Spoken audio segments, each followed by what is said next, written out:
Hello friends, ഞാൻ നിങ്ങൾക്ക് ഒരു മസാല ടീ ഉണ്ടാക്കാനുള്ള റെസിപ്പി പറഞ്ഞു തരട്ടെ. ചായ ഇഷ്ടമില്ലാത്തവരാരും ഉണ്ടാവില്ലല്ലേ, പ്രത്യേകിച്ച് നമ്മൾ മലയാളികൾക്ക് ചായ എന്ന് പറഞ്ഞാൽ ഭയങ്കര വീക്ക്നെസ് ആണല്ലോ. അപ്പം ഞാനിവിടെ ഉണ്ടാക്കുന്ന മസാല ടീ, ഇത് കുറച്ച് വെള്ളമാണ്, ഒരു 1/4 ഗ്ലാസ് വെള്ളമൊക്കെ ഉള്ളൂ കേട്ടോ. അതൊന്ന് ആദ്യം അടുപ്പത്ത് വയ്ക്കും. അതിലേക്ക് ഒരു കുഞ്ഞ് കഷ്ണം ഇഞ്ചി ഇടിച്ചത്, ഒരു ഏലക്ക, 2 ചെറിയ ഗ്രാമ്പൂ, ഒരു കുഞ്ഞ് കഷ്ണം പട്ട, ഇത് ഇത്ര സാധനം ഇടുക. എന്നിട്ട് 1 ടേബിൾ സ്പൂണ് ചായപ്പൊടി ഇട്ടിട്ട് നന്നായിട്ട് തിളപ്പിക്കുക കേട്ടോ.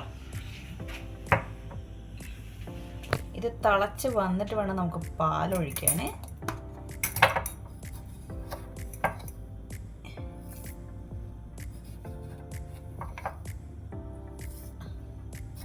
അപ്പോൾ 1 ടേബിൾ സ്പൂണ് ചായപ്പൊടി ഇട്ട് ഇനി ഇത് നന്നായിട്ടൊന്ന് തിളച്ച് വരട്ടെ. തിളച്ച് വന്നിട്ട് നമുക്ക് പാലൊഴിക്കാം.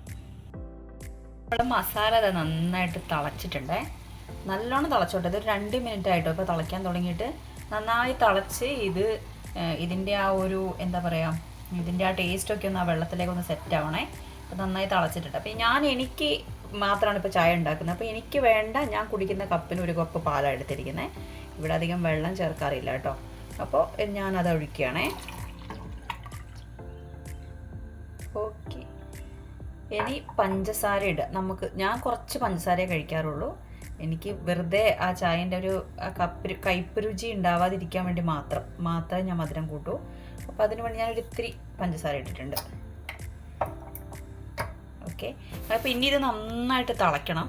നന്നായിട്ട് തിളച്ച് കഴിയുമ്പോൾ ഈ ചായക്കൊരു ടേസ്റ്റ് ഉണ്ട് മക്കളെ.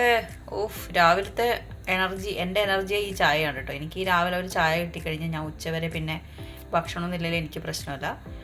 അപ്പോൾ നമ്മുടെ ചായ ആയിട്ട് കാണാം. ചായ തിളച്ച് വരുന്നുണ്ട്. അപ്പോൾ ഞാൻ ശരിക്കും ഒരു 4 തവണ ഇതിൻ്റെ ഒരു കടുപ്പം, എനിക്ക് അത്യാവശ്യം നല്ല കടുപ്പം വേണം ചായക്ക് കേട്ടോ. അപ്പോൾ ഞാനൊരു 4 തവണ ഇത് പതഞ്ഞ് വരുന്ന സമയത്ത് ഇങ്ങനെ ആക്കിയിട്ട് 4 തവണ അതിങ്ങനെ പൊന്തി വരും. അങ്ങനെയാണ് ഞാൻ ചായ റെഡിയാക്കി എടുക്കാറ്. അപ്പോഴാണ് അതിൻ്റെ ആ മസാലയ്ക്കൊന്ന് പിടിച്ച് പിന്നെ നല്ല കടുപ്പം വരും ചായക്ക്. 2 നമുക്കൊക്കെ ഒരു രാവിലെ വൈകുന്നേരം ഒരു ചായ നിർബന്ധം അല്ലേ. ഞാൻ എത്രയോ വട്ടം ചായ നിർത്താൻ വേണ്ടിയിട്ട് മധുരമൊക്കെ ഒഴിവാക്കി അത് നിർത്താൻ വേണ്ടിയിട്ട് ശ്രമിച്ചിട്ടുണ്ട് കേട്ടോ. വെറുതെയാണ്, നടക്കില്ല. ഒരു 2-3 ദിവസമൊന്നും എനിക്ക് വലിയ വിഷയം ഉണ്ടാവില്ല. പക്ഷേ എനിക്കത് കുടിച്ചില്ലേ എനിക്ക് വല്ലാത്ത തലവേദന വരുന്ന പോലെയോ എന്തൊക്കെയോ തോന്നും കേട്ടോ. അപ്പം പിന്നെ അത് പതുക്കെ കുടിക്കും. അപ്പം നിങ്ങളും ഇതൊന്ന് ട്രൈ ചെയ്ത് നോക്കണേ. ഇതൊന്ന് ഉണ്ടാക്കി നോക്കിയിട്ട് നിങ്ങൾക്ക് എന്താണ് തോന്നിയതല്ലേ, നിങ്ങൾക്കത് ഇഷ്ടമായെങ്കിൽ എനിക്ക് എന്തായാലും കമൻറ്റ് ഇടണം. ഇഷ്ടമായില്ലെങ്കിലും കമൻറ്റ് ഇടണം. പിന്നെ ലൈക്ക് ചെയ്യാൻ മറക്കല്ലേ. വീഡിയോസ് കാണുന്ന എല്ലാവരും എൻ്റെ വീഡിയോസ് ഒന്ന് ലൈക്ക് ചെയ്യണം. ആദ്യമായിട്ട് കാണുന്നവർ എന്നെ ഒന്ന് സബ്സ്ക്രൈബ് ചെയ്ത് സപ്പോർട്ട് ചെയ്യണം. അപ്പോൾ നമ്മുടെ ചായ ഇപ്പം 4 തവണ തിളച്ച് പൊന്തിയിട്ടുണ്ട്. അപ്പം ഞാനിതൊന്ന് ഓഫാക്കട്ടെ. നമ്മുടെ ചായ ഇവിടെ റെഡി ആയിട്ടുണ്ട്. ഇപ്പം ഞാൻ ഈ ചായ ഒന്ന് കുടിക്കട്ടെ കേട്ടോ. അപ്പോൾ എൻ്റെ വീഡിയോസ് ആദ്യമായിട്ട് കാണുന്നവർ സബ്സ്ക്രൈബ് ചെയ്യുക, സപ്പോർട്ട് ചെയ്യുക, ലൈക്ക് അടിക്കുക, കമൻറ്റ് ചെയ്യുക. ഓക്കെ, അപ്പോൾ അടുത്തൊരു വീഡിയോയിൽ കാണുന്നവരെ എല്ലാവർക്കും ബൈ.